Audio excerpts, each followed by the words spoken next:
Tamil Nadu CM విజయ్కు Congress మద్దతు ఇవ్వడాన్ని స్టాలిన్ తప్పుపట్టారు. కాంగ్రెస్ నాయకులకు కనీస విజ్ఞత లేదంటూ ఫైర్ అయ్యారు. కాంగ్రెస్ను ఎప్పటికీ విశ్వసించబోమన్నారు. కాంగ్రెస్ పార్టీని తమ దరిదాపుల్లోకి కూడా రానివ్వమన్నారు.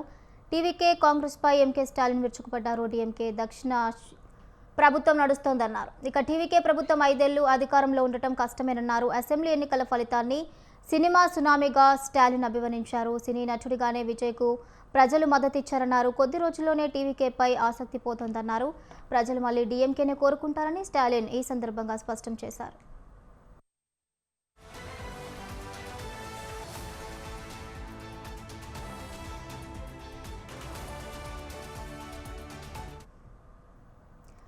తమిళనాడు సీఎం విజయ్ను కాంగ్రెస్ మద్దతు ఇవ్వడాన్ని స్టాలిన్ తప్పుపట్టారు. కాంగ్రెస్ నాయకులకు కనీస విజ్ఞత లేదంటూ ఫైర్ అయ్యారు. కాంగ్రెస్ను ఎప్పటికీ విశ్వసించబోమన్నారు. కాంగ్రెస్ పార్టీని తమ దరిదాపులకు కూడా రానివ్వమన్నారు. టీవీకే కాంగ్రెస్పై ఎంకే స్టాలిన్ విరుచుకుపడ్డారు. డీఎంకే దక్షిణ దయాక్షిణ్యాలతోనే ప్రభుత్వం నడుస్తోందన్నారు. టీవీకే ప్రభుత్వం 5 ఏళ్లు అధికారంలో ఉండటం కష్టమేనన్నారు. అసెంబ్లీ ఎన్నికల ఫలితాన్ని సినిమా సునామీగా స్టాలిన్ అభివర్ణించారు. సినీ నటుడిగానే విజయ్కు ప్రజలు మద్దతిచ్చారన్నారు. కొద్ది రోజుల్లోనే టీవీకేపై ఆసక్తి పోతుందన్నారు. ప్రజలు మళ్లీ డీఎంకేనే కోరుకుంటారని స్టాలిన్ ఈ సందర్భంగా స్పష్టం చేశారు.